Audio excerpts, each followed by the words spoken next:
Ito ang storya ni David and Goliath. At kung sa tingin mong alam mo na ang bawat detalye, ang tanong, alam mo ba yung misteryo sa istoryang ito?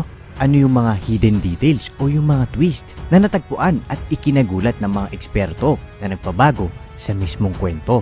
Tara kaasyong at sabay-sabay natin alamin. 3,000 years ago sa lugar na tinatawag na Valley of Elah sa Israel, kung saan ang Philistines at Israelites ay nagpadala ng kanilang mightiest warrior sa battleground. Isang paraan ng sinauna para hindi magkaroon ng malawakang pagdanak ng dugo. At ito ay isang tradisyon na tinatawag na single combat. Naganap ito dahil gustong manakop ng mga Philistines at hatiin sa dalawa ang kingdom ng Israel. Sa laban, ibinaba ng mga Philistines ang kanilang pinakamakapangyarihang mandirigma at siya ay isang higante na may taas around 9 feet. Mula ulo hanggang paa siya ay nakasuot ng armor at may daladalang sibat at espada. At dahil sa nakakasindak, walang sino mang Israelite soldiers ang nais na lumaban sa kanya. At sa panig ng Israelites, mapapansin na si King Saul ay walang choice dahil ang nag-iisang tao lamang na gustong humarap sa higante ay ang maliit at ang batang lalaki na nagpapastol. At dito pumulot ng 5 bato ang pastol at inilagay sa kanyang bag at nagsimulang maglakad pababa ng bundok upang makaharap ang higante. At take note, nakita ng higante ang isang figure na papalapit sa kanya, kung kaya't siya nang inis at sinabing, "Come to me so I can feed your flesh to the birds of the heavens and the beasts of the field." At take note ulit, noong nakalapit na ang pastol, nakita ng higante na nagdala lamang ang batang lalaki ng shepherd staff o yung tungkod na ginagamit ng mga pastol. Kaya siya ay nainsulto at sinabing, "Am I a dog that you would come to me with sticks?"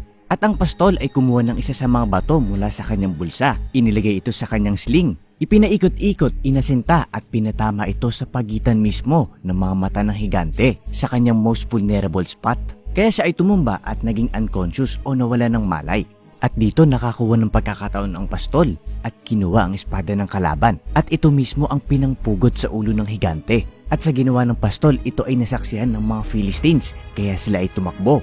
Ang higante ay nakilala bilang Goliath at ang pastol ay nakilala bilang David. Ngunit kung iniisip mong alam mo na ang lahat sa kwentong iyon, paano kung malaman mo ang mga twist o ang nakatago sa istoryang ito? Simulan natin sa sandata ni David sapagkat dito tayo unang-unang nagkakamali. Sa ancient warfare, mayroong 3 kinds of warriors. Mayroong cavalry o kabalyero. Sila yung mga nakasakay sa kabayo. Mayroon ding heavy infantry. Sila naman yung mga sundalo na naglalakad na may espada, shields at armor. At huli, mayroong tinatawag na artillery. Sila yung mga archers o slingers o yung namamana. At iyon ang kakayahan ni David. At mahalagang maunawaan na ang sling na ginamit ni David ay hindi isang child's toy. Sa katunayan, ito ay isang hindi kapanipaniwala at pambihirang sandata. Para gamitin ito, pinapaikot-ikot ang sling around probably 6 or 7 revolution per second. Ibig sabihin kapag pinakawalan ang bato, ito ay may pambihirang bilis, probably 35 meters per second. Meaning, ang lakas ay kaparehas ng pagbato ng finest pitchers sa mundo. Bukod dito, ang mga bato na makikita sa Valley of Elah ay hindi normal na mga bato dahil ito ay isang klase na tinatawag na barium sulfate na 2 beses ang density kaysa sa mga normal stones. At ito pa, noong kinalkula ang estimated power na mula kay David ay lumalabas na ito'y halos katumbas ng lakas ng isang kalibre 45. At kung magbabasa sa historical records, ang mga slinger ay may kakayang maasinta at patamaan ang mga birds in flight sa layo ng hanggang 200 yards. Ganoon sila ka-accurate. Kaya nung humarap si David kay Goliath, malapit siya nung pinakawalan niya ang bato at malamang hindi 200 yards ang kanyang layo. Kaya dito meron siyang every intention and expectation na matamaan ang higante sa kanyang most vulnerable spot. At sa history ng ancient warfare, ang mga slingers ay mayroong advantage sa mga infantry. At ano si Goliath? Siya ay isang heavy infantry. At ang kanyang akala simula nung una nung i-challenge niya ang mga Israelites ay yung kaparehas niyang heavy infantry ang kanyang makakalaban. Ang clue ay noong sinabi niya na, "Come to me that I might feed your flesh to the birds of the heavens and the beasts of the field."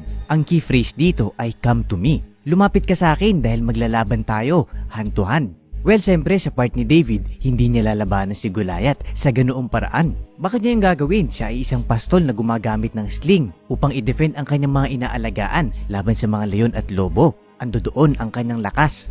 Pansinin ang isang experienced shepherd na mayroong isang pambihirang sandata laban sa isang mabigat na higante na mayroong armor at sandata na magagamit lang sa short range o malapitan.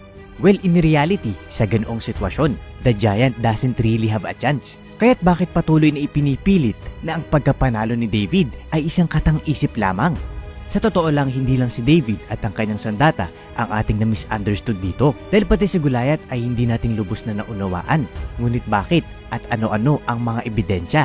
Goliath is not what he seems to be at mayroong mga hints na makikita sa biblical text na sumasalungat sa kanyang pagiging mighty warrior. Sinabi sa Biblia, Goliath is led onto the valley floor by an attendant. Well, kung iisiping maigi, sobrang weird at kakaiba yon. Isang mighty warrior ng Philistines na humamon sa Israelites sa isang laban, ngunit ginagabayan ng isang attendant. At ito pa sa Biblia, sinasabi kung gaano kabagal ang paggalaw ni Goliath. Isa itong strange thing kung i-describe mo ang isang mightiest warrior. Bukod dito, mayroong strange comment si Goliath kay David kung saan sinasabi niya, "Am I a dog that you should come to me with sticks?" Sticks? Ngunit isa lang ang stick na daladala ni David. Sa medical community, merong lumabas na napakaraming haka-haka o speculation over the years. Tungkol ito sa mapapansing mga bagay na mali kay Goliath.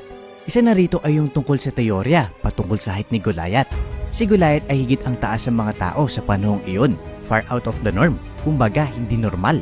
At merong maliwanag na paliwanag ang siyensya para dito. Ito ay sinasabing isang form of giantism na kondisyon na kung tawagin ay acromegaly.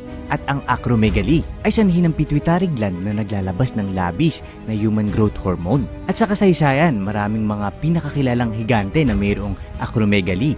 Halimbawa na lang dito ay si Robert Wadlow na lumalaki pa rin hanggang siya ay namatay sa edad na 24. At siya ay 8'11". Siya ay merong acromegaly.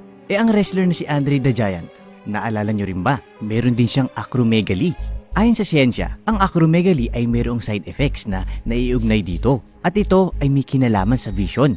Ang compression ng visual nerves ang rason kung bakit ang mga taong may acromegaly ay either na merong silang double vision o kaya naman ang pagiging nearsightedness. At ito ang nasisilip na explanation kung bakit may something nakakaiba kay Goliath. Bakit ang bagal niyang gumalaw at kailangan pa niya ng isang attendant? Dahil hindi niya kasi kaya makapunta ng sarili lang niya. Bakit iba ang pagkakaunawa at hindi niya agad nakita na hindi siya lalabanan ni David sa paraan na gusto niya? Dahil may problema ang kanyang mga mata. Bukod dito nang sabihin niya na, "Come to me that I might feed your flesh to the birds of the heavens and the beasts of the field." Ang phrase na "come to me" ay isang pahiwatig ng kanyang kahinaan. Lumapit ka sa akin dahil hindi kita nakikita. At pagkatapos ay mayroong pang, "Am I a dog that you should come to me with sticks?" Maliwanag na nakakita siya ng dalawang stick, ngunit si David ay meron lamang hawak na isa.